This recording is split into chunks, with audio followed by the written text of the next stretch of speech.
கர்த்தருடைய நாமம் மகிமைப்படுவதாக. இந்த நாளிலுமாய் கூட ஆண்டவர் என்ற வாழ்க்கையிலே இடைப்பட்ட சாட்சியோடு கூட உங்களை சந்திப்பதிலே நான் மிக்க மகிழ்ச்சி அடைகிறேன். ஹல்லேலூயா. நான் முதல்ல சொல்ல விருப்பம், இந்த வாழ்க்கையில நான் முதல்ல நினைச்சேன் இயேசுவும் ஒரு கடவுள் அப்படின்ட்டு தான் நான் நினைத்து கொண்டிருந்தேன். நான் கத்தோலிக்க திருமறையை சேர்ந்தவன். என் பெயர் ஜஸ்டின். நான் ஸ்ரீலங்கா தேசத்தில் இருக்கிறேன். நான் ஹெட்டன் பிரதேசத்தை பிறப்பிடமாக கொண்ட நபராக இருக்கிறேன். அப்போ நான் நினைத்த இந்த வாழ்க்கையில் இயேசுவும் ஒரு கடவுள் அப்படின்னு சொல்லி தான் நான் கத்தோலிக்க திருச்சபைகளுக்கு போன காலங்களில் நான் போய் கொண்டிருந்தேன். ஆனால் இப்போ எனக்கு சொல்ல முடியும், இயேசு மாத்திரம் தாங்க கடவுள். ஹல்லேலூயா. விசுவசிக்கிறீங்களா? இயேசு மாத்திரம் தாங்க கடவுள். எங்களோட வாழ்க்கையில் ஒரு அற்புதத்தை செய்ய அவருக்கு மாத்திரம் தாங்க முடியும், வேற யாருக்குமே முடியாதுங்க. எங்களோட வாழ்க்கையை மாற்ற அவருக்கு மாத்திரம் தாங்க முடியும். ஹல்லேலூயா. அப்படியாக ஆண்டவர் என் வாழ்க்கையை மாற்றினார். ஆமென். என் வாழ்க்கை நான் இன்றைய நிலையில் நான் ஆண்டவரை ஏற்றுக்காமல் இருந்திருந்தேன்னா சில வேளை என் வாழ்க்கை வீணாக போயிருக்குங்க. என் வாழ்க்கை சீரழிஞ்சு நான் சின்ன பின்னமாக இருப்பேங்க. அப்படியாக இருந்த, ஒதுக்கப்பட்டு அப்படியாக தள்ளப்பட்ட நிலையில இருந்த, ஒரு குப்பையை போல ஒதுக்கி வைத்த நிலையில இருந்த என்னை தேடி தேவன் வந்தாருங்க. ஆமென். அதனால தாங்க நான் சொல்றேன், இயேசுவும் ஒரு கடவுள் இல்லை, இயேசு மாத்திரம் தாங்க கடவுள்.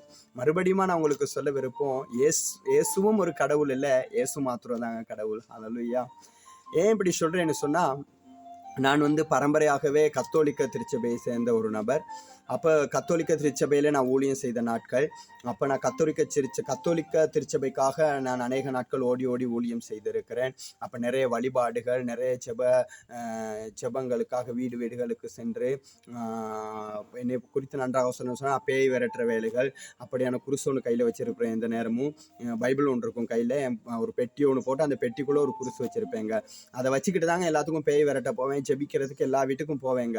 அப்போ அதை எடுத்துக்கிட்டு போயிட்டு எல்லாத்துக்கும் ஜெபம் பண்ணுவேன், எல்லாத்துக்கும் பேய் விரட்டுவேன். இப்படியாக இருந்த காலகட்டங்களில் நான் கத்தோலிக்கத்தில் ஒரு வெறி பிடித்த நபராக நான் இருந்ததை அவதானிக்கலாம். அப்போ அப்படியாக இருந்த நாட்களில் எனக்கு அந்த நாட்களில் போதகர்மார்களெல்லாம் கண்டா எனக்கு பிடிக்காதுங்க. அவங்களெல்லாம் அடிக்க போவேன், எல்லாத்தையும் ஏச போவேன். அப்போ நான் நினச்ச ஒரு விஷயந்தான், இந்த போதகர்மாரெல்லாம் வசனத்தை பாடமாக்கி வச்சுக்கிட்டு தான் எங்களோட போட்டி போடுறாங்க, அவங்க வசனத்தை பாடமாக்கிட்டு தான் அவங்க எங்களோட பேசுகிறாங்க அப்படின்னு சொல்லி தாங்க எனக்குள்ள ஒரு நினைவாக இருந்தது. அதனால நான் சிறு வயது முதல்ல என்ன செய்ய தொடங்கினேன்னு சொன்னால், நான் வசனத்தை பாடமாக்குவேங்க. உட்காந்து வசனத்தை பாடமாக்கி, அப்போ அவங்களும் வசனத்தை பேசி தானே இது பண்ணுறாங்க, அவங்களும் வசனத்தை பேசி தான் எங்களை கேலி பண்ணுறாங்க, நாங்களும் வசனம் தெரிஞ்சிருந்தா அவங்களோட கேலி பண்ணலாம், அவங்களோட பேசலாம், அப்படிங்கிற, அவங்க கேலி பண்ணாலும் எங்களுக்கு பதில் சொல்ல முடியும் அப்படின்னு சொல்லி அப்படியான ஒரு ஓட்டத்துக்குள்ளே தாங்க நான் ஓடிக்கொண்டிருந்தேன். ஆனாலும் பாருங்கள், எனக்கு அப்படியாக இருந்த நாட்களில் எனக்கு ஒரு வருத்தம் ஒன்று வந்துச்சு. 2015-14 வருஷங்களில் எனக்கு ஒரு வருத்தம் ஒன்று வந்துச்சு. அப்படின்றா இடுப்புக்கு கீழேயும் எனது முழங்காலுக்கு மேலேயும் அப்படியே ஒரு காயங்கள் மாதிரி, ஒரு புண் மாதிரி வந்துச்சுங்க. அப்படியே ரவுண்டாக இருக்கும். அதுலேருந்து இந்த நேரமும் தண்ணி வந்து கொண்டே இருக்கும். உட்கார இயலாது, நிற்க இயலாது, சரியான அரிப்போட கூட அந்த வியாதி இருந்ததை நான் அவதானித்தேன். அப்போ நானும் அதிகம் பணம் செலவழித்து மருந்துகள் எடுத்து பார்த்தேன், நானும் என்னென்னமோ செய்து பார்த்தேன். அப்பயும் எனக்கு அது சுகம் கிடைக்கலைங்க. அதுக்கப்புறம் 2016 ஆண்டு என் மனைவி அவங்க ஆரம்பத்தில் இருந்தே ஆண்டவரை சொந்த ரட்சகராக ஏற்றுக்கொண்டவங்க. ஆனாலும் அவங்க சேர்ச்சு கூப்பிட்டா நான் போனதே இல்லை. நான் கெத்தலிக்கில் வெறி பிடிச்சிருந்தனால அவங்களோட சமயத்தை அவங்க கும்பிடுங்கன்னு சொல்லி அவங்களோட போக்கில் விட்டுட்டு நான் கெத்தலிக்கிலே தாங்க இருந்தேன். அப்படியாக இருந்த நாட்களில் நாங்கள் அங்கே நான் ஃபேக்ட்ரி ஆஃபீஸராக இருந்தேன். ஒரு தேயிலை ஃபேக்ட்ரியில் ஒரு சூப்பர்வைசராக இருந்தேன், மேற்பார்வையாளராக இருந்தேன். இப்படியாக இருந்த நாட்களில் அப்போ நாங்கள் அங்கே எங்களோட சம்பளம் போதாதுன்னு சொல்லி நானும் என் மனைவியும் நாங்கள் கொழும்பு பிரதேசத்தை நோக்கி நாங்கள் வந்துட்டோம். இப்படியாக கொழும்பு பிரதேசத்தை நோக்கி நாங்கள் வந்த பிற்பாடு அங்கே நான் வேலை செஞ்சு கொண்டிருந்த நாட்களில் இந்த மனைவி சொன்னாங்க, இப்படி உங்களுக்கு இந்த நேரம் இந்த கால் வருத்தமாகவே இருக்குது, அதனால் நீங்கள் சபைக்கு வர வேணாம், நீங்கள் அந்த உங்களுடைய சுகத்துக்காக சரி, நீங்கள் சேர்ச்சில் உங்கள் சுகப்படுத்திக்கிட்டு சரி வாங்க, நீங்கள் இவ்வளோ மருந்து எடுத்தும் சரி வரலை தானே அப்படின்னு சொல்லி என்னைய கூப்பிட்டாங்க. அப்போ நான் சேர்ச்சுக்கு போயிருந்தேன். அப்போ சேர்ச்சுக்கு போயிட்டு நாங்கள் முதல் நாள் நாங்கள் போகக்குள்ள அந்த இடத்துல எனக்கு ஜெபிச்சாங்க. இந்த நோய்க்காக ஜெபிச்ச பொழுது நான் கீழே விழுந்து கத்த தொடங்கின பிற்பாடு என்னால் சேர்ச்சுக்கு உள்ளுக்கு போகவும் முடியலை. மறுபடியும் ஜெபிச்சு முடிச்ச பிற்பாடு ஆராதனையெல்லாம் முடிஞ்சு நான் வீட்டுக்கு போகக்குள்ள என்னால் வீட்டுக்கு போகவும் முடியலை. இப்படியான ஒரு சூழ்நிலை இருந்த பொழுது அப்போ நான் என்ன செஞ்சேன், மறுபடியும் போயிட்டு அவங்கள்ட்ட ஜெபிச்சப்ப அப்போ அந்த போதகர் சொன்னார், என் நோய்க்கெல்லாம் ஜெபிச்சுட்டு அந்த போதகர் சொன்னார், பிரதர் உங்களுக்கு செத்த ஆவிகளை ஏவி விட்டுருக்குறாங்க, அதனால நீங்கள் அதிலிருந்து விடுதலை ஆகணும் அப்படின்னு சொன்ன பிற்பாடு, அப்போ நானும் இவங்களும் ஏதோ பொய் சொல்கிறாங்களோ அப்படின்னு சொல்லிட்டு நான் வீட்டுக்கு வந்துட்டேங்க. வீட்டுக்கு வந்து அன்றைக்கு நான் வளமையாக மருந்து போடுறது வழக்கம். அப்போ நான் அன்றைக்கு வந்து நான் என் காயங்களுக்கெல்லாம் மருந்து போட்டு கொண்டு இருந்த பொழுது, இந்த காயம் இங்கே என் காலில் இருந்த காயம் நான் என் கைப்பட்டு என் உடம்புல கைப்படுறனால அந்த காயம் அப்படியே இந்த கழுத்தோரத்தில் வந்துருச்சு. அப்போ இந்த ஓரத்தில் வந்த அந்த காயத்தை காலையில் மருந்து போட்டுட்டு தான் நான் சேர்ச்சிக்கு போனேன். அப்போ சேர்ச்சிக்கு போயிட்டு நான் வந்து பார்க்குறேன், மருந்து போடுறதுக்கு அந்திக்கெல்லாம் வாஷ் பண்ணிட்டு எல்லாம் குளிச்சு முடிச்சுட்டு நான் வந்து மருந்து போட பார்க்குறப்ப இந்த காயம் என்னிடத்துல இல்லை. அப்போ இந்த கழுத்தில் அந்த காயம் இல்லாமல் இருந்தப்ப அப்போ நான் யோசிச்சேன், இந்த காயம் ஒன்று எனக்கு இருந்துச்சு, காலைல நாங்கள் மருந்து போட்டோமே, தொடர்ந்து மருந்து போட்ட காயம் இல்லை அப்படின்னு சொல்லி எனக்குள்ள ஒரு சின்ன விசுவாசம் வந்துச்சுங்க. ஆண்டவர் ஏதோ ஒன்று செய்கிறாரு, ஆண்டவர் இங்கே எது கொண்டு வந்தார். அப்போ நான் கத்தோலிக்கத்தில் இருக்கிறப்ப அதே இயேசுவை தானே கும்பிட்டேன். நான் கத்தோலிக்க திருச்சபையில் இருக்கிறப்ப இதே வேதத்தை தானே கையில் வச்சிருந்தேன். அப்போ குருசெல்லாம் வச்சு பேயெல்லாம் விரட்டினமே, அப்போ எப்படி எனக்குள்ள ஒரு செத்த ஆவியை ஏவி விட முடியும்? அப்போ எனக்கு எப்படி இவ்வளோ நோய்கள்லாம் சுகமாகாத நோய் இன்னைக்கு எப்படி ஒரு நாளில் சுகமாகணுச்சு அப்படிங்கிற ஒரு கேள்வி எனக்குள்ள வந்துச்சுங்க. அப்போ நான் தொடர்ந்து சேர்ச்சிக்கு அங்கே போக ஆரம்பித்தேன். பிரியமானவர்களே, சரியாக 7 நாட்களுக்குள்ள என் கால்கள் சுகமாகினதை நான் உணர்ந்தேன். ஹல்லேலூயா. அப்ப இதனால தாங்க நான் உங்களுக்கு மறுபடியும் சொல்றேன், இயேசுவும் ஒரு கடவுள் இல்ல, இயேசு மாத்திரம் தாங்க கடவுள். ஹல்லேலூயா. அப்ப எனக்குள்ள ஒரு மாற்றம் வந்துச்சு. ஆண்டவர் ஏதோ ஒன்று செஞ்சிருக்கிறாரு, இந்த வாழ்க்கையில ஒரு மாற்றம் வருதுன்னு சொல்லி எனக்குள்ள ஒரு கேள்வி வந்துச்சு. கத்தோலிக்கத்துல இருக்கக்குள்ளே நான் இதே இயேசுவை தானே கும்பிட்டேன், இப்பயும் அதே இயேசு தானே இங்க இருக்கிறாரு. அங்க எல்லாமே வேற மாதிரி இருக்கு, இங்க எல்லாம் வேற மாதிரி இருக்கு. அது எப்படி அங்க இருக்கக்குள்ள என் பேய்கள் இருந்தது எனக்கு தெரியாது, எனக்கு நோய்கள் சுகமாகல, இங்கே வந்தோன்னு மட்டும் எப்படி சுகமான்னு சொல்லி எனக்குள்ள ஒரு கேள்வியாவே இருந்துச்சுங்க. அப்ப நாங்க கொழும்புல இருந்துட்டு நாங்க என்ன செஞ்சுட்டோம், கொஞ்ச நாள் எங்களுக்கு அங்கிருந்து வரக்கூடிய சூழ்நிலை வந்த பிற்பாடு நாங்க அங்கிருந்து குருநாகல் பிரதேசத்துக்கு நாங்க வந்துட்டோம். குருநாகல் பிரதேசத்துக்கு நாங்க வந்த பிற்பாடு அந்த இங்கே வந்து நான் ஒரு ஏஓஜி சேர்ச்சிக்கு தான் நான் போனேன். ஏஓஜி சேர்ச்சில் போன பிற்பாடு அங்கேயும் போயிட்டு நான் தொடர்ந்து விழ ஆரம்பித்தேன். போகிறப்ப எல்லாம் விழுந்துருவேன். அப்போ எனக்கு கொஞ்ச நாள் போனோன்னா கொஞ்சம் வெக்கமாகவும் ஆகிட்டு, எப்படி நாங்கள் சேர்ச்சிக்கு போகிறப்ப எல்லாம் நான் விழுறேனே, நாங்கள் சேர்ச்சில் ஆராதனைலாம் முடிச்சுட்டு என் பைபிளை தேட ஒரு பக்கம் போகணும், என் செருப்புகளை தேட ஒரு பக்கம் போகணும், இப்படியாக போகிற தடவையெல்லாம் விழுந்துருவேன். அப்போ எனக்கும் போதகர்கள் எல்லாம் என்ன செய்வாங்கன்னு சொன்னால், ஒரு காம்பராக்குள்ளே கொண்டு போய் வச்சு ஜெபிச்சு பேய்களை விரட்டி பார்த்தாங்க. அந்த பேய்கள் என்னை விட்டு போகலை. அப்போ இப்படியாக நான் இருந்த நாட்கள் ஒரு நாள் ஞாயிற்றுக்கிழமை ஆராதனை நடந்து கொண்டிருக்கிறப்ப இப்படியாக எங்களுடைய தலைமை போதகர் பிரசங்கம் பண்ணி கொண்டிருக்கிறாரு. அவர் என்ன பிரசங்கம் பண்ணான்னு சொன்னா, ஜனக்கூட்டம் நிறைஞ்ச இடத்துல ஒரு மனிதனை என்ன செய்யறாங்கன்னு சொன்னா கூரையை பிரிச்சு கொண்டு இறக்குறாங்க அவருக்கு சுகத்துக்காக. அப்ப ஆண்டவர் அந்த இடத்துல வேதம் அழகா சொல்லுது, அவர்களுடைய விசுவாசத்தை கண்டு நான் சுகப்படுத்தினேன் என்று சொல்லி இந்த வசனத்தை பிரசங்கிச்சு கொண்டு இருந்தது மாத்திரம்தான் என் காதுல விழுந்தது. அப்படியே அலைக்கழிக்கப்பட்டவனாய், அப்படியே தூக்கி எறியப்பட்டவனாய் விழுந்து போனேன். விழுந்து அப்படியே கத்தி கதறினேன். அப்ப கதறியும் எனக்கு அந்த நேரத்துல எனக்கு எல்லா போதகர்மாரும் வந்து கை வச்சு ஜெபிச்சாங்க. எனக்கு ஒரு விடுதலை கிடைக்கிற மாதிரி தெரியலைங்க. அன்றைக்கு ராத்திரி நான் ஒரு தீர்மானத்தை எடுத்தேன். அப்ப நான் அன்றைக்கு ராத்திரி நானும் என் மனைவியும் என் பிள்ளையும் சேர்ந்து என்ன செஞ்சோம், நாங்க அப்போ ஒரு தென்னந்தோட்டத்தை பார்த்து கொண்டு இருந்தோம். அந்த தோட்டத்துல ஒரே வீடு தான் இருந்துச்சு. அங்க பக்கத்துல எல்லாம் யாருமே இல்லை. 17 ஏக்கர் காணி உண்டு, நடு மத்தியில தான் வீடு இருந்துச்சு. பிரியமானவர்களே, உதாரணமா அந்த இடத்துல எங்களுக்கு எதுவும் நடந்தா கூட யாருக்குமே தெரியாது, யாரும் வந்து பார்த்தா தான் தெரியும். அப்படியான ஒரு இடத்துல தான் நாங்க வேலை செஞ்சுக்கிட்டு இருந்தோம். இப்படியாக ஒரு இரவு நேரத்துல நானும் என் மனைவியும் இப்படி அமர்ந்து நாங்கள் அந்திக்கு ஒரு 7 மணி இருக்கும், 7 மணி நேரத்தில் நாங்கள் ஜெபித்து கொண்டு இருக்கிற பொழுது அப்போ நான் என்ன செஞ்சேன்னு சொன்னால், பைபிள் புத்தகத்தை அப்படியே விரித்து வச்சுட்டு நான் பைபிள் புத்தகத்தில் என் வலது கையை வச்சு நான் சொன்னேன், ஆண்டவரே இது ஜீவனுள்ள புஸ்தகம்னு எல்லாம் சொல்கிறாங்க, இந்த புத்தகத்துக்கு உயிர் இருக்குன்னு சொல்கிறாங்க, நீங்கள் சொல்கிறீங்க வேதத்தில் சொல்லப்பட்டிருக்குது, உன் தாயின் கருவிலே உன் பெயரை சொல்லி நான் அழைத்தேன்னு சொல்கிறது, இந்த 2 வார்த்தையும் உண்மையாக இருந்தால் எனக்கு இப்போ விடுதலை வேணும்னு சொன்னேங்க. ஹல்லேலூயா.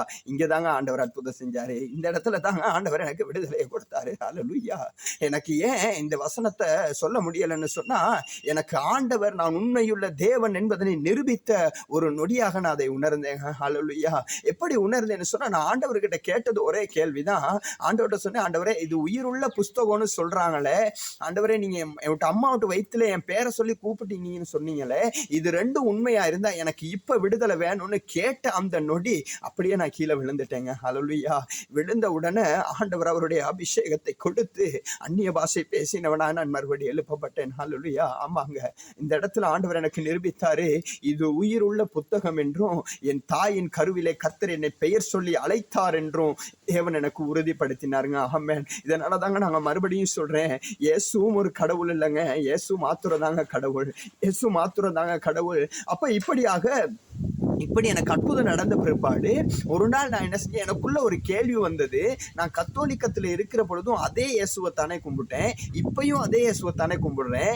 அங்க இருக்கக்குள்ள என் உடம்புக்கு பேய் வந்துச்சு, இங்க வந்தோன்னே எப்படி பேய் போணுச்சு அப்படின்னு சொல்லிங்கிற ஒரு கேள்வி எனக்குள்ள வந்த பிற்பாடு ஆண்டவர் ஒரு வார்த்தையோட என்னோட பேசினாருங்க. அது என்ன வார்த்தைன்னு சொன்னா, ஆதியாகமம் 1வது அதிகாரம் 2வது வசனத்துல ஆண்டவர் என்னோட பேசினார். பாருங்க, வார்த்தை அழகா சொல்லுது.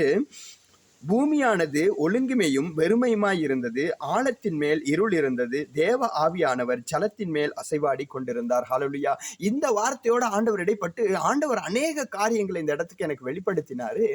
என்ன வெளிப்படுத்தினாருன்னு சொன்னா, ஆண்டவர் இந்த பூமி உருவாகிறதுக்கு முன்பத இங்க யாருமே இல்லை, ஆண்டவர் மாத்திரம் தான் இருந்தாரு அப்படிங்கிறத இந்த வார்த்தையில நான் கற்றுக்கொண்டேங்க. இந்த வார்த்தை எனக்கு அநேக தடவை ஆண்டவர் இடைப்பட்டு ஆண்டவர் என்னோட பேசினாரு.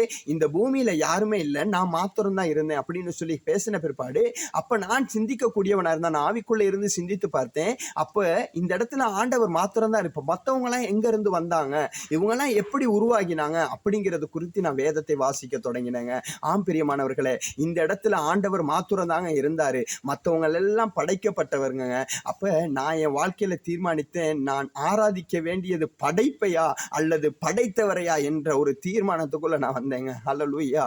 ஆண்டவர் இப்படி தாங்க என் வாழ்க்கையில இடப்பட்டாரு.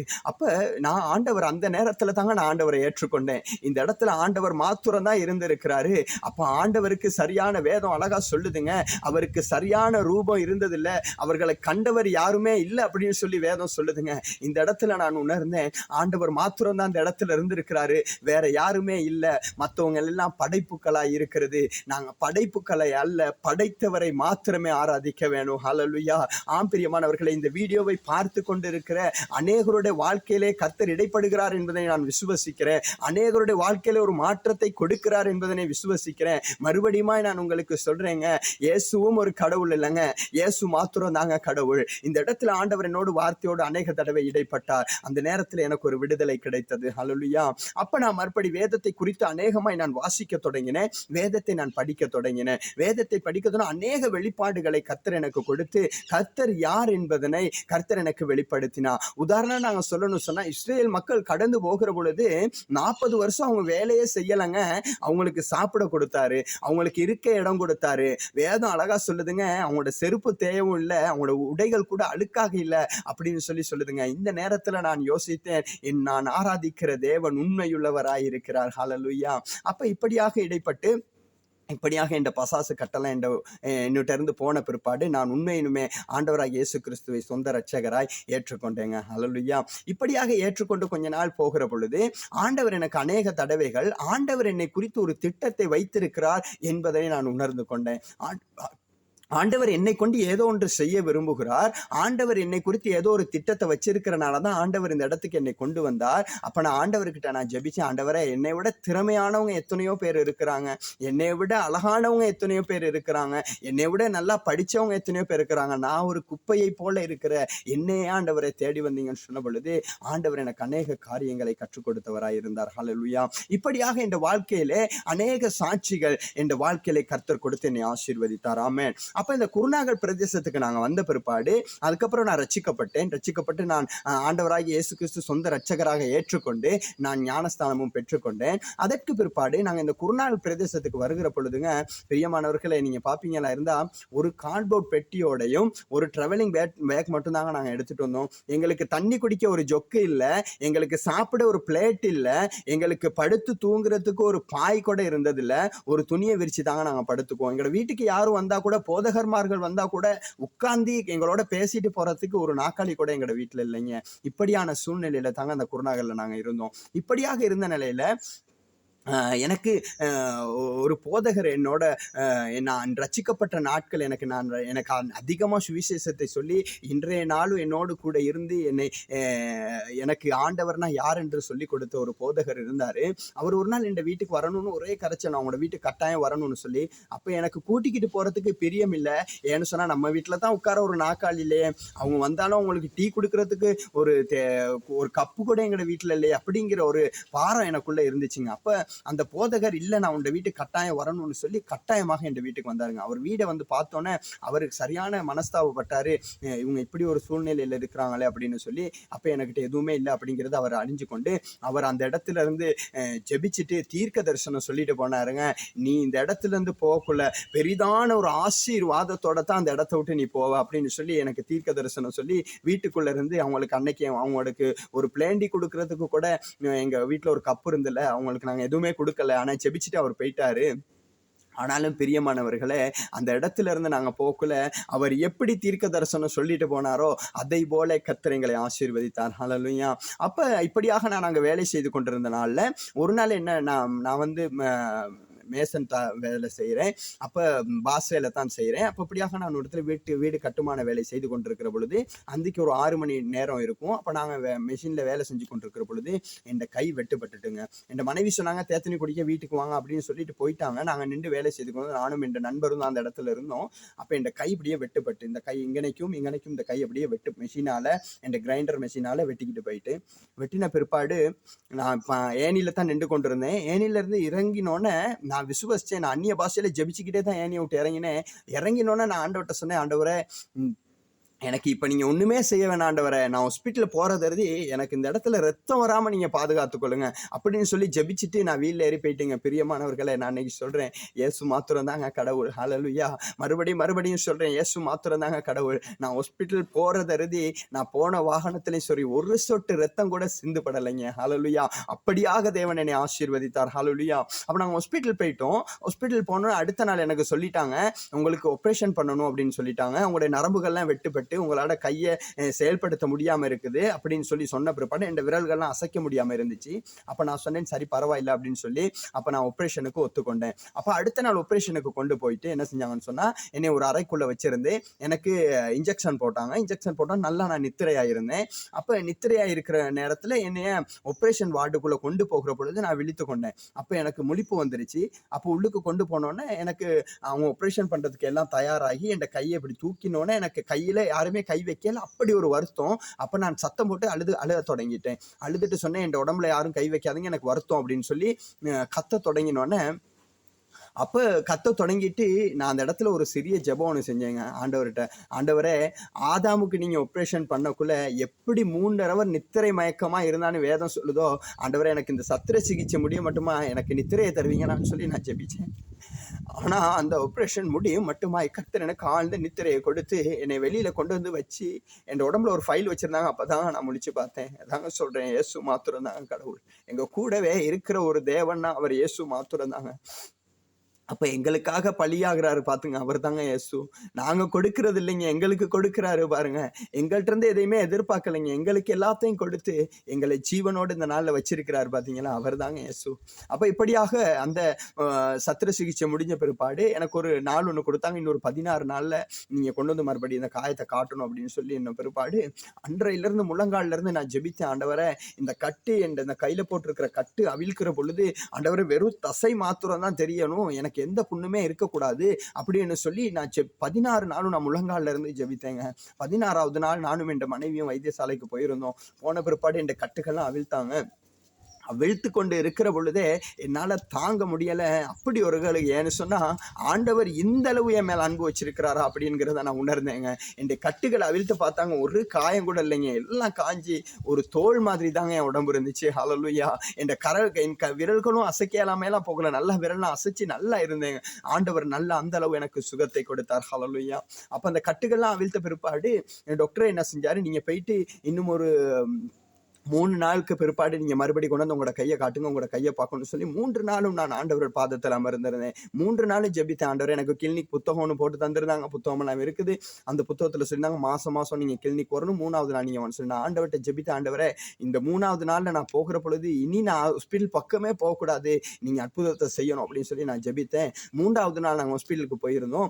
3வது நாள் நாங்கள் ஹாஸ்பிட்டலுக்கு போயிருந்தப்ப என் கையை பார்த்துட்டு டாக்டர் சொன்னார், இனி உங்களுக்கு இந்த கையில் ஏதாவது வருத்தம் இருந்தால் மட்டும் வாங்க, இல்லாட்டி நீங்க இங்க வர தேவையில்லைன்னு சொன்னாருங்க. இயேசு மாத்திரம் தாங்க கடவுள். ஹல்லேலூயா. அப்ப ஆண்டவர் அப்படியாக இந்த வாழ்க்கையில அற்புதத்தை செய்தாரு.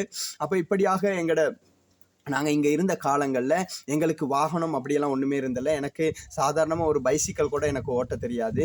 நான் ஹெட்டன்லேருந்து இங்கே வந்த பொழுது எனக்கு எதுவுமே இயலாது. எனக்கு சாரதி பத்திரம் அப்படியெல்லாம் ஒன்றுமே இருந்தில்லை.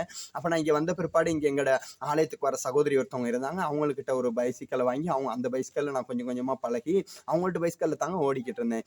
ஓடிக்கொண்டிருந்த பொழுது ஒரு நாள் அவங்களோட பைசிக்கல் உடஞ்ச பிற்பாடு நான் யோசித்தேன், நீ உங்களுக்கு எப்படியாவது பைசிக்கலை திருப்பி கொடுக்கணும் அப்படின்னு சொல்லி அந்த இடத்துல இருந்து ரோட்டில் இருந்துங்க. அப்போ எனக்கு மேசன் வேலையெல்லாம் தெரிந்திருந்தாலும் என்னை யாருமே தெரியாதனால நான் என்ன செய்வேன், ரைஸ் குக்கர் இதுகள் தான் செஞ்சு வீட்டுக்கு போயிட்டு சத்தம் போட்டுட்டு போயிட்டு இப்படி தாங்க நான் வேலை செஞ்சுக்கிட்டு இருந்தேன். அப்போ அப்படி செஞ்சுக்கிட்டு இருந்த ஒரு நாட்களில் நான் ரோட்டில் இருந்து ஜெபம் பண்ண, ஆண்டவரே உலகத்து ஜனங்கள்கிட்ட காரு வீடு பங்களாவெல்லாம் இருக்குது, ஆனால் நான் உங்களோட புள்ள யாரோ ஒரு தோட்டு பைஸ்கல்ல தான் ஆண்டவரை ஓடிக்கிட்டு இருக்கிறேன் அப்படின்னு சொல்லி நான் ஜெபித்து சரியாக ஒரு கிழமையில் ஆண்டவர் எனக்கு புதிதாக ஒரு பைசிக்கல் எடுக்க எனக்கு கிருபை பாராட்டினார். ஹல்லேலூயா. இப்படியாக நான் அந்த பைஸ்கலை வைத்து கொஞ்ச நாள் தொழில் செய்து கொண்டிருந்தப்போ ஒரு நாள் அநேக தூரம் ஒரு 20 கிலோமீட்டர் மாதிரி பைஸ்கல் மிதித்து வேலைக்காக நான் போயிட்டு வருகிற பொழுது எனக்கு சரியான உடம்பெல்லாம் கஷ்டமா இருந்துச்சு. பைஸ்கல் மிதிச்சு என்னால் முடியலை. அந்த நேரம் அந்த இடத்துல அதே ரோட்ல இருந்து நான் ஜெபித்தேன், ஆண்டவரே உலகத்து ஜனங்களுக்கிட்ட காரு வீடு பங்களா எல்லாமே இருக்குது, ஆனால் உங்களோட புள்ள கால் வலிக்கு பைஸ்கல் விதிச்சுக்கிட்டு இருக்கிறேன் அப்படின்னு சொல்லி நான் ஜெபித்து சரி ஒரு கிழமையில் ஆண்டவர் எனக்கு நல்லதொரு மோட்டார் வாகனத்தை எடுக்க ஆண்டவர் கிருபை பாராட்டினார். ஹல்லேலூயா. அதுக்கப்புறம் நான் லேனஸ் போட்டு டிரைவிங் பழகினேன். எல்லாம் பழகி எல்லாம் முடித்த பிற்பாடு ஒரு நாள் இந்த மோட்டார் பைக்கில் நான் வேலைக்கு போயிட்டு வந்து கொண்டு சரியான மழை பெஞ்சு நான் அப்படியே நல்லா நனைஞ்சிட்டேன். என்னால் பைக் ஓட முடியல, சரியான குளிர். இப்படியாக வந்துக்கிற பொழுது அதே மழையோட நனைந்த நேரத்தில் மழை அடித்து ஊற்றி கொண்டிருக்கு. நான் பைக்கை நிப்பாட்டிட்டு நான் ஆண்டவர்கிட்ட ஜெபித்தேன், ஆண்டவரே உலகத்து ஜனங்களுக்கிட்ட காரு வீடு பங்களா எல்லாமே இருக்குது, ஆனால் உங்களோட புள்ள நான் நனைஞ்சு போய் கொண்டிருக்கிறேன் ஆண்டவரே அப்படின்னு சொல்லி நான் ஜெபித்தேங்க. அதை ஜெபித்து சரியாக ஒரு மாதத்திலே ஆண்டவர் எனக்கு ஒரு முச்சக்கர வண்டியை எடுக்க கர்த்தர் கிருபை பாராட்டினார். ஹல்லேலூயா. இடத்துல எதுவுமே இல்லைங்க, காசு கூட என்னட்ட இல்லை. முச்சக்கர வண்டியை போயிட்டு நானும் என் சகோதரி தான் போய் பார்க்குறோம். என் பொக்கெட்டில் ₹1 கூட இல்லை, பஸ் காசு மட்டும் தான் எங்கள்கிட்ட இருந்துச்சு. அந்த பைக்கை போயிட்டு பார்க்குறப்ப நாங்கள் போயிட்டு பார்க்குறோம். பார்த்தோன்னே அந்த வாகனம் எங்களுக்கு பிடிச்சி போணுச்சு. அதை எடுக்கிறதுக்கு ஆண்டவர் எல்லா தேவையும் சந்தித்தாருங்க. ஆமென். அப்போ எங்கேருந்து எங்களுக்கு காசு வந்துச்சுன்னு தெரியல, அந்த வாகனத்தை நாங்கள் எடுக்க கர்த்தர் கிருபை பாராட்டினார். ஹல்லேலூயா. அப்போ இப்படியாக அந்த வாகனத்தையும் எடுத்துட்டு இப்படியாக நாங்கள் இப்படியே எங்களோட வாழ்க்கை பயணித்து கொண்டிருந்த கர்த்தர் எங்களோட வாழ்க்கையில் அநேக அற்புதங்கள், எங்களோட வாழ்க்கையில் நாங்கள் என்னென்னத்துக்கெல்லாம் ஜெபித்தோமோ எங்களோட ஜெபங்களுக்கெல்லாம் பதில் கொடுத்து கர்த்தர் அவருடைய ஊழியத்துக்காக எனக்கு ஒரு அழைப்பு இருந்ததை நான் உணர்ந்து கொண்டேன். ஹல்லேலூயா. இப்படியாக சமீப நாட்களில் அப்போ நான் சேர்ச்சுக்கு போய் கொண்டிருந்தேன். இப்படியான ஊழியத்தின் பாதைகள் சேர்ச்சுக்குள்ளே எனக்கு அநேக ஊழியங்களை கொடுத்தாங்க. இப்படியாக ஊழியம் கொடுத்து நான் போன ஒரு சபையில் என்ன செஞ்சிட்டாங்கன்னு சொன்னால், எனக்கு ஒரு ஊழியத்தை கொடுத்துருந்தாங்க. நான் ஜெபக்குழு தலைவராக இருந்தேன். அப்போ ஜெபக்குழு தலைவராக இருந்த பிற்பாடு அவங்க திடீரென்று என்ன செஞ்சிட்டாங்கன்னு சொன்னால், எனக்கிட்ட இருந்து அந்த ஜெபக்குழு தலைவருங்கிற இதை எடுத்துட்டு எனக்கும் தெரியாது, எனக்கிட்ட அவங்க சொல்லவும் இல்லை. இப்படியாக இருந்த பிற்பாடு அப்போ ஒரு நாள் ஞாயிற்றுக்கிழமை ஆராதனை நடந்து கொண்டிருக்குது. அப்போ அந்த போதகர் சொன்னார், இந்த வாரத்திலிருந்து இவர் ஜெபக்குழு தலைவரில் வேற ஒருத்தர் அப்படின்னு. எனக்கு அநேக கேள்வி வந்துச்சு, ஏன் என்னை ஜெபக்குழு தலைவர்லேருந்து எடுத்தாங்க, நான் என்ன பேலை செஞ்சேன் அப்படின்னு சொல்லி சிந்திச்சுட்டு அதுக்கப்புறம் நான் ஆலயத்துக்கு தொடர்ந்து போய்கிட்டு இருந்து அன்றைக்கு ராத்திரி நான் வந்து முழங்காலிருந்து நான் ஜெபித்தேன், ஆண்டவரே எனக்கு மனிதர்கள் கொடுக்குற ஊழியம் வேணாம்ப்பா, மனுஷங்க கொடுக்குற ஊழியத்தை பிடுங்கி எடுத்துக்கிறாங்க, ஆண்டவரே எனக்கு நீங்கள் ஊழியம் கொடுங்க அப்படின்னு சொல்லி நான் தொடர்ந்து ஜெபித்து கொண்டு வந்தேங்க. தொடர்ந்து ஜெபித்து கொண்டு வருகிற பொழுதுதான் ஆண்டவர் என்னுடைய ஊழியத்துக்கு ஒரு பெயரை கொடுத்தார். ஹல்லேலூயா. நான் ஜெபித்து கொண்டு வந்த பிற்பாடு ஆண்டவர் என்னோட பேசி எனக்கு ஒரு பெயரை கொடுத்தாரு. உன்னுடைய ஊழியத்துக்கு நான் உனக்கு பேருண்டு தரேன் சொல்லி ரெகபோத் அப்படின்னு சொல்லி எனக்கு ஆண்டவர் ஒரு வார்த்தையை கொடுத்தாருங்க. ஹல்லேலூயா. ஆண்டவர் சொன்னார், நான் பெருகும்படி கர்த்தர் எனக்கு இடம் உண்டாக்கினார். நான் இங்கே வந்தது ஒரு தாழ்த்தப்பட்ட நிலையை இந்த இடத்துக்கு வந்திருந்தாலும் எனக்கு குடிக்கிறதுக்கு ஒரு கப்பு கூட இல்லை, நான் சாப்பிட்றதுக்கு ஒரு பிளேட்டு கூட இல்லாத ஒருத்தனை ஆண்டவர் இன்றைக்கு ஒரு ஊழியத்திற்கான பெயரையும் கொடுத்து என்னை நடத்த தொடங்கினார். ஹல்லேலூயா. அப்ப அந்த பெயர்ல தாங்க என்னுடைய யூடியூப் சேனல்ல நான் தினம் ஒரு வசனம்னு சொல்லி நான் போட்டுக்கொண்டு வரேன். அப்ப எங்கேயாவது ஒரு மூலையில் யாராவது இந்த வசனத்தை கேட்டு ரசிக்கப்படுவாங்களே அப்படிங்கிற ஒரு வாஞ்சை எனக்குள்ளே இருந்தனால நான் தினம் ஒரு வசனம் எந்த நாளும் நாங்கள் அப்லோட் பண்ணிக்கிட்டு வரோங்க. பிரியமானவர்கள், இந்த நாளுமாய் கூட இந்த சாட்சியின் வழியாக கர்த்தர் உங்களோடு இடைப்படுவார் அப்படின்று நான் விசுவசிக்கிறேன். உங்களோட வாழ்க்கையை மாற்றுவார் என்று நான் விசுவசிக்கிறேங்க. ஆண்டவர் இன்றைக்கு அநேக வாலிபர்கள், இன்னைக்கு அநேகர் ஆண்டவர் யாரென்றே தெரியாமல் வாழ்ந்து கொண்டு இருக்கிறாங்க. நான் இந்த வீடியோவில் நீங்கள் அநேகமாக பார்த்துருப்பீங்க, அநேகர் இன்னைக்கு கிறிஸ்தவங்களாக இருக்கிறாங்க, ஆனால் கிறிஸ்துவுக்குள்ளே இல்லைங்க. அப்போ நாங்கள் கிறிஸ்துவுக்குள்ளே இருக்கிறது மிகவும் முக்கியமாக இருக்கிறது. ஹல்லேலூயா. அப்போ அந்த நாளுமாய் கூட இப்படியாக என் வாழ்க்கை கடந்து போய் இப்படியாக எனக்கு ஆண்டவர் என்ற எல்லா தேவைகளையும் சந்தித்து இன்றைக்கு ஆண்டவர் என்னுடைய ஒரு ஊழியக்காரனாய் ஆண்டவருக்கு என்ன ஒரு ஊழியம் செய்யத்தக்கதான ஒரு நிலைக்கு ஆண்டவர் என்னை இன்றைய நாளில் கொண்டு வந்திருக்கிறாருங்க. அப்போ ஆண்டவருக்குள்ள அர்ப்பணிப்பாய் இருந்து செபிக்கத்தக்கவனாய், ஆண்டவருக்கு விழித்திருந்து காத்திருந்து செபிக்கத்தக்கவனாய் கர்த்தர் இந்த நாளில் என்னை ஆசீர்வதித்திருக்கிறார். ஹல்லேலூயா. அப்போ இப்படியாக அப்போ என் உடம்புல 9 பேய்கள் இருந்துச்சு. அப்போ இந்த 9 பேய்கள் எனக்குள்ள இருந்து எனக்குள்ள ஆதிக்கம் செலுத்தி கொண்டிருந்துச்சு. ஆனா இன்னைக்கு ஆண்டவருடைய அபிஷேகத்தினால் என்னை நிரப்பி ஆண்டவர் என்னை நடத்தி வருகிறார். ஹல்லேலூயா. அப்ப ஆண்டவருக்கு நான் நன்றி என்று சொல்லுகிறேன். ஆண்டவர் இந்நாள் வரை என்னை நடத்தி என்னை போஷித்து வருகிற அந்த சுத்த கிருபைக்காக. ஹல்லேலூயா. அப்ப ஆகையினால இந்த நாள்ல இந்த வீடியோவை யாரெல்லாம் பார்த்து கொண்டு இருக்கிறீங்களோ உங்களோட வாழ்க்கையிலே கர்த்தர் பெரிதான அற்புதத்தை செய்ய காத்து கொண்டிருக்கிறாருங்க. உங்களோட வாழ்க்கையிலே கர்த்தர் ஒரு விடுதலை கொடுக்க காத்து கொண்டிருக்கிறாருங்க.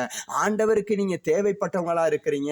இந்த வீடியோவை பார்த்து கொண்டிருக்கிற அன்பான சகோதரனே சகோதரியே, ஆண்டவர் உன்னைத்தான் தேடுறாரு. சில வேளை நாங்க நினைக்கலாம், நான் நல்லா படிக்கலையே, எனக்கு என்ன திறமை இருக்கு, எனக்கு நல்லா பேசக்கூட வராதே, எனக்கு வாசிக்க கூட வராதே, எனக்கு நல்லா பார்க்க இயலலையே அப்படின்னு சொல்லி நிறைய பேர் அநேக குறைகளோட கூட இந்த வீடியோவை பார்த்து கொண்டிருக்கிறீங்க. ஆண்டவருடைய வார்த்தை சொல்லுகிறது, ஞானிகளை வெட்கப்படுத்தும்படியாய் பைத்தியக்காரனவன் உங்களை நாங்கள் தெரிந்து கொண்டேன் என்று சொல்லுகிறாருங்க. அப்ப இந்த நாள் இந்த வீடியோவை பார்த்து கொண்டிருக்கிற நீங்க உங்களோட வாழ்க்கையில கர்த்தர் அற்புதத்தை செய்வாருங்க. உங்களை தாங்க ஆண்டவர் பார்த்துக்கிட்டு இருக்கிறார் ஊழியத்துக்காக. நீங்க படிக்கலையேன்னு கவலைப்படாதீங்க.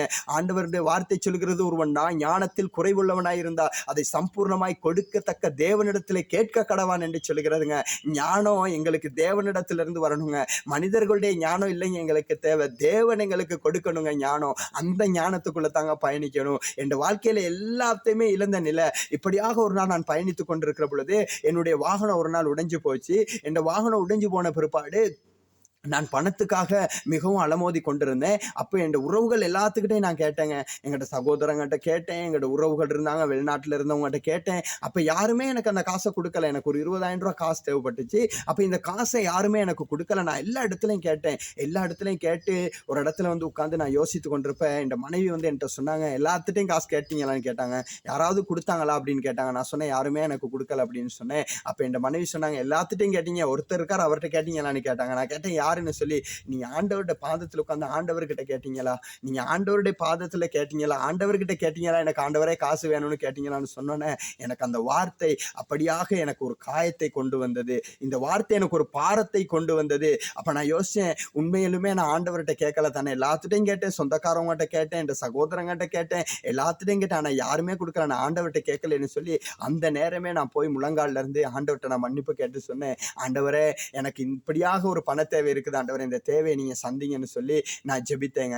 அன்றைக்கு ஜெபித்துட்டு அன்னைக்கு நான் அப்படியே விட்டுட்டேன். அடுத்த நாள் காலையில நாங்க இருந்த ஒரு இடத்துல எங்களோட பக்கத்து தோட்டத்துல இருந்த ஒரு நபர் வந்து என்னோட பேசி சொன்னாரு, எங்களோட வீட்டுக்கு கொஞ்சம் வந்துட்டு போங்க, எங்களோட வீட்டுல கொஞ்சம் சின்ன வேலைகள் கொஞ்சம் இருக்கு, வந்து பார்த்துட்டு போங்கன்னு சொல்லி நான் போயிருந்தேன் அந்த வீட்டுக்கு. அப்ப அந்த வீட்டுக்கு போனோன்னே அவங்களோட வீட்டுல சிவிலிங் அடிக்க இருந்துச்சு.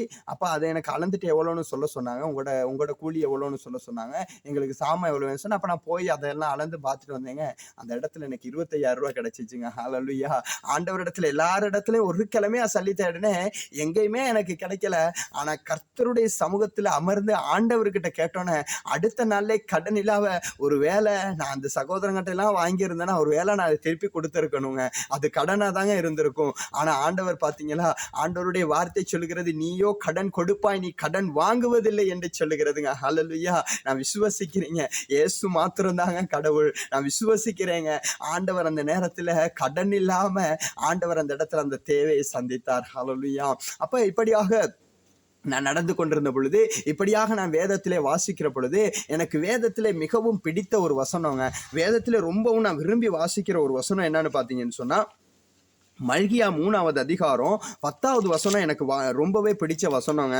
நான் இந்த வசனத்தை ஏன் உங்களுக்கு நான் சொல்றேன் அப்படின்னு சொன்னா, இந்த வசனம் நான் ஒரு போதகர் இல்லாதனால இந்த வசனத்தை நான் உங்களுக்கு தைரியமா சொல்லலாம். ஏன்னா ஒருவேளை ஒரு போதகர் மாதிரி இந்த வசனத்தை சொன்னா சில பேர் நினைக்கிறாங்க அவங்களுடைய வருமானத்துக்காகத்தான் இந்த வசனத்தை சொல்றாங்க அப்படின்னு சொல்லி நினைக்கிறாங்க. இதை சாட்சியா நான் உங்களுக்கு சொல்றேன். என்னன்னு சொன்னா,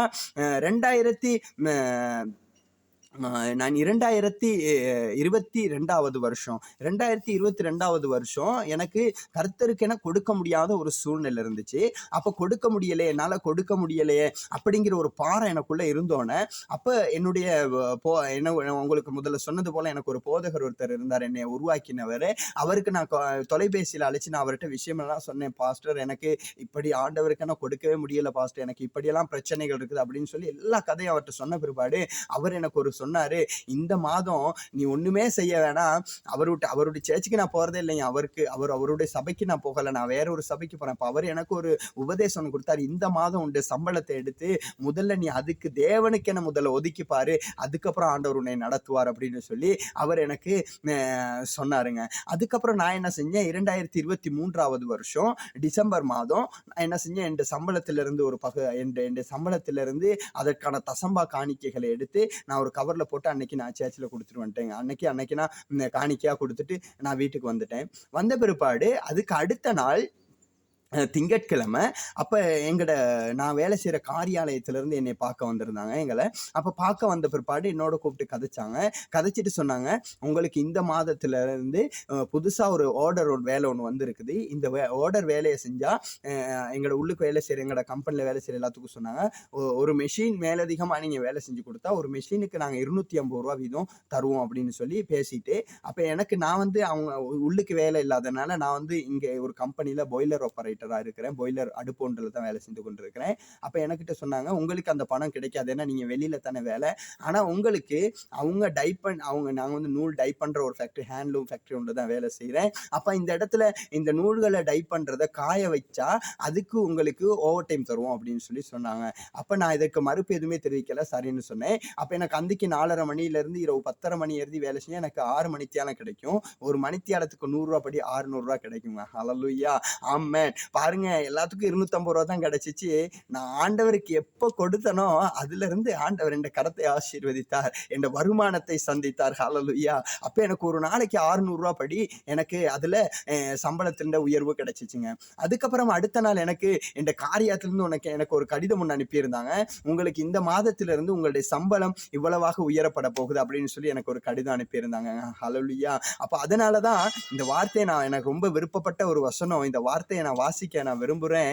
நீங்க இந்த வார்த்தை தாங்க எங்களை ஆசீர்வதிக்குது. இந்த வார்த்தையை நான் என்னைக்கு வாசிச்சேனோ அன்னையிலிருந்து கர்த்தர் என் வாழ்க்கையில் அநேக அற்புதங்களினாலும் அடையாளங்களினாலும் என்னை ஆசீர்வதிக்க தொடங்கினார். பாருங்க, வார்த்தை சொல்லுகிறது, என் ஆலயத்தில் ஆகாரம் உண்டாயிருக்கும்படி தசகம்பா பாகங்களை எல்லாம் பாண்டசாலையிலே கொண்டு வந்து சேருங்கள், அப்பொழுது நான் வானத்தின் பலகணிகளை திறந்து இடம் கொள்ளாமல் போக மட்டும் உங்கள் மேல் ஆசீர்வாதத்தை வாசிக்க மாட்டேனோ என்று அதனால் என்னை சோதித்து பாருங்கள் என்று சேனைகளின் கர்த்தர் சொல்கிறார். பாருங்க, இந்த வசனத்தின் படி நான் எப்பயெல்லாம் கர்த்தருக்குன்னு ஆர்வமா எடுத்து கொடுக்கிறோனோ அப்ப வேதம் சொல்லுது, கட்டாயத்துல அல்ல, உன்னை கட்டாயத்துல இல்ல கேட்கிறேன், உன்னுடைய விருப்பத்தின்படி எப்ப நீ ஆண்டவருக்கு கொடுக்கிறியோ அன்னைக்கு ஆண்டவர் எங்களை ஆசீர்வதிப்பாருங்க. ஹல்லேலூயா. அப்ப அன்றையிலிருந்து ஒரு ஆர்வத்தோடு கூட நான் இப்படியாக காணிக்கை கொடுத்து கொண்டு வந்தேங்க. இப்படி கொடுத்து கொண்டிருந்த வந்த நாட்களில் 2024 வருடம் என் மனைவி, இந்த தகப்பன் இந்தியா தேசத்தில் இருக்கிறாங்க. இப்படியாக இந்த மனைவி அவங்களோட தகப்பனுக்கு சுகமில்லை,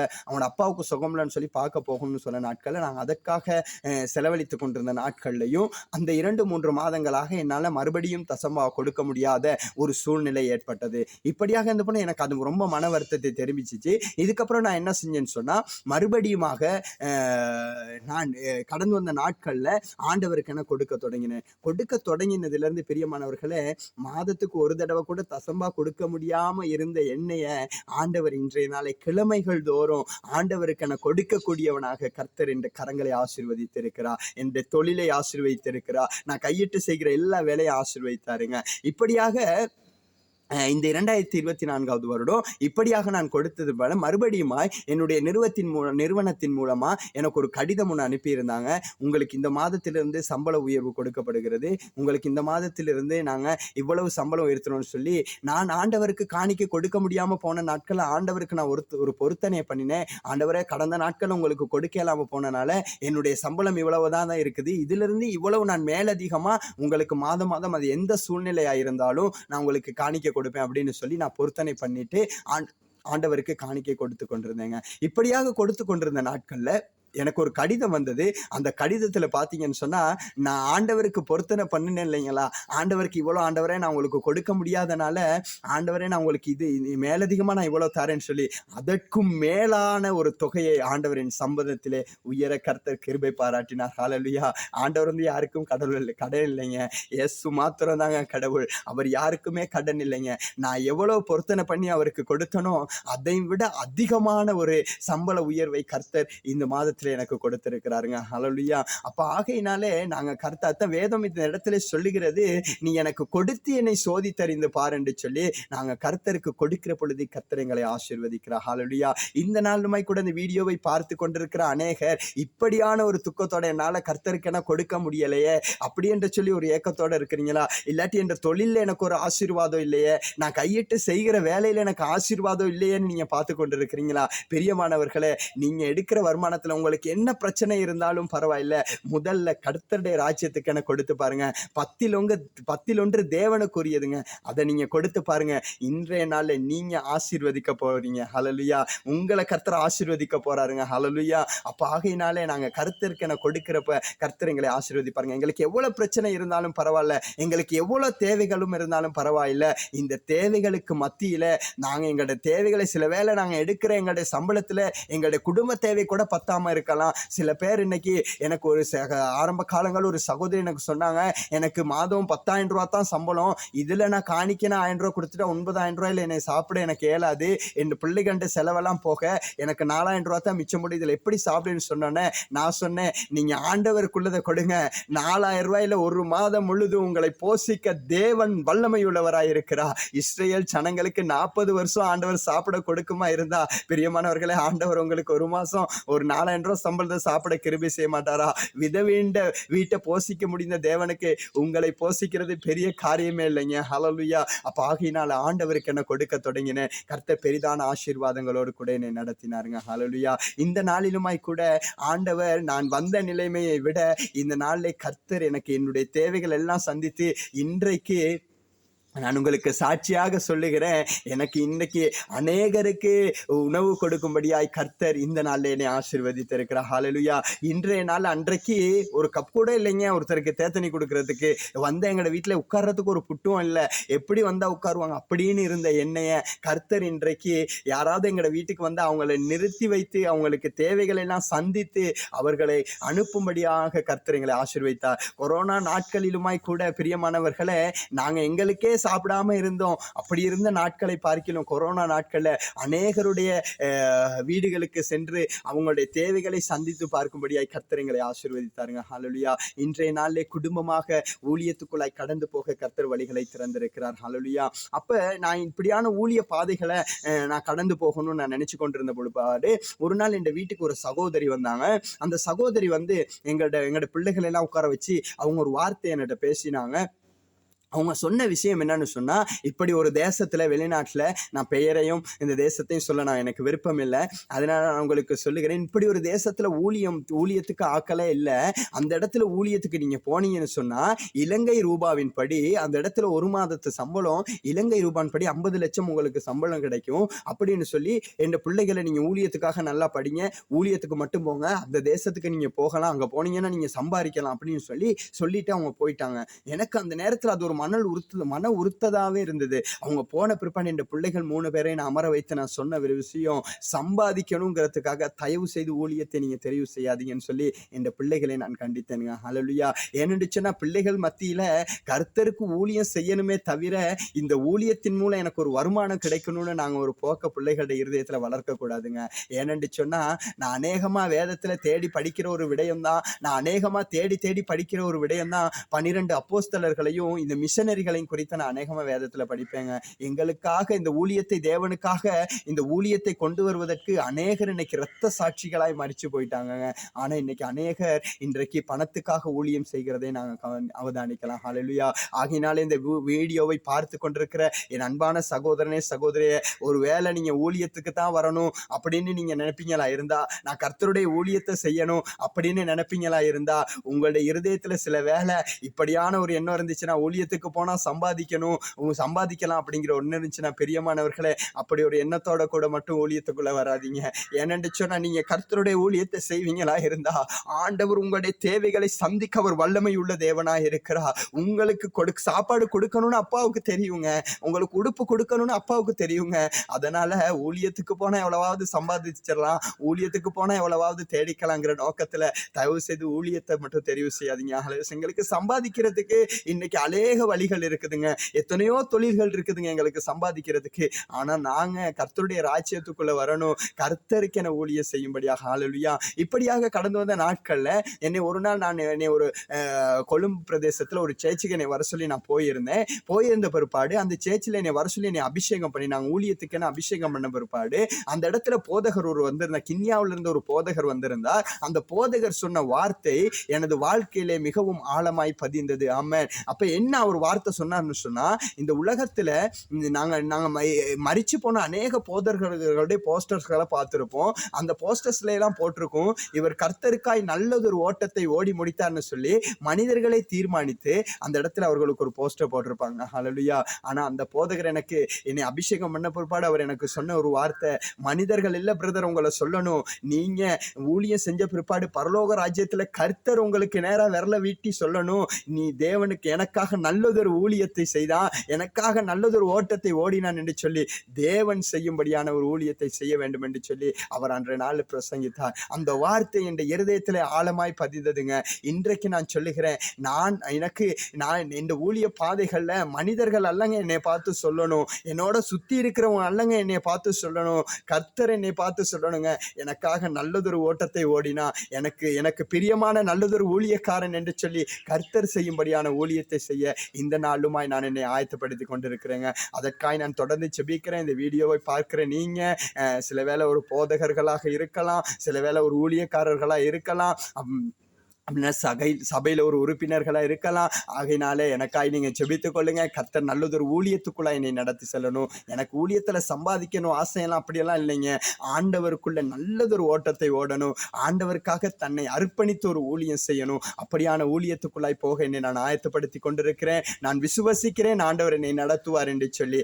ஆகையினால் இந்த வீடியோவை பார்த்து கொண்டிருக்கிற நீங்கள் எனக்காக செபித்துக் கொள்ளுங்க. கர்த்தர் இன்னுமாய் சாட்சியாய் என்னை எடுத்து பயன்படுத்தும்படியாக, இன்னுமாய் அநேகருக்கு சாட்சியாய் கர்த்தர் என்னை கொண்டு போய் நிறுத்தும்படியாக எனக்காய் செபித்துக் கொள்ளும்படியாய் நான் உங்களிடத்தில் கேட்டுக்கொள்கிறேன். அது மாத்திரம் இல்லாமல் இந்த சாட்சியை பார்த்து கொண்டிருக்கிற அநேகருடைய வாழ்க்கையில இப்படியான அநேக கஷ்டங்களோடு, அநேக காயங்களோடு, அநேக பாதைகளோடு கூட நீங்க பயணிச்சு கொண்டிருக்கலாம். ஆகையினாலே கர்த்தர் தாமே உங்களை ஆசீர்வதிப்பார். இந்த நாளில் இப்படியான கட்டுகளோடு, வேதனைகளோடு, துக்கங்களோடு இருக்கிற உங்களுடைய வாழ்க்கை, என்னுடைய வாழ்க்கையை மாற்றின அந்த தேவன் இந்த நாளில் உங்களோட வாழ்க்கையை மாற்ற அவர் வல்லமையுள்ள இருக்கிறார். ஹல்லேலூயா.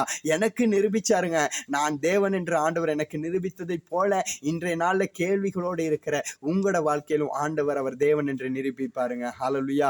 ஆகையினால் இந்த நாள்ல நாங்கள் குடும்பமாக இணைந்து நாங்கள் ஊழியத்துக்குள்ளே போக நாங்கள் செபித்துக் கொண்டு இருக்கிறோம்.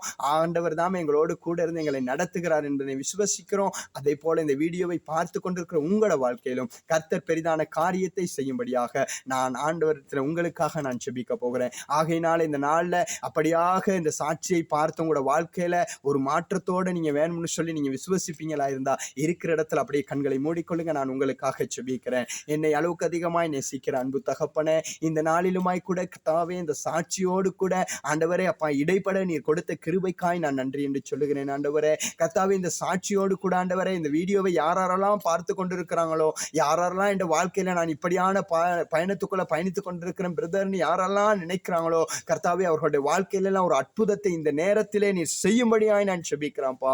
ஆண்டவரே இந்த நேரத்தில எல்லாம் யாரெல்லாம் நோய்களோடு பிரச்சனைகளோடு இந்த வீடியோவை பார்த்து கொண்டிருக்கிறாங்களோ, இயேசுவின் நாமத்தினாலே அப்பா அப்படியா இருக்கிற ஒவ்வொருவரும் மீதும் உடைய கல்வாரியின் ரத்தம் தெளிக்கப்படும்படியாய் நான் செபிக்கிறேன். அந்த நோயிலிருந்து ஒரு விடுதலையை கர்த்தர் நீர் கொடுக்கும்படியாய் செபிக்கிறேன். குடும்ப தேவைகள், பொருளாதார தேவைகளோடு யாரெல்லாம் ஆண்டவர் இந்த வீடியோவை பார்க்கிறாங்களோ அவங்களோட வாழ்க்கையில எல்லாம் கர்த்தர் ஒரு அற்புதத்தை செய்ய ஆண்டவரே போதுமானவராய் இருந்து நடத்துங்க. எல்லாவற்றையும் உம்முடைய வல்லமையுள்ள கரத்துக்குள்ளாய் ஒப்பு கொடுக்கிறேன் என் ஜீவனுள்ள நல்ல பிதாவே. ஆமென், ஆமென், ஆமென். என்னை நடத்தின அந்த தேவன் உங்களையும் நடத்துவாராக. ஆமென். God bless you.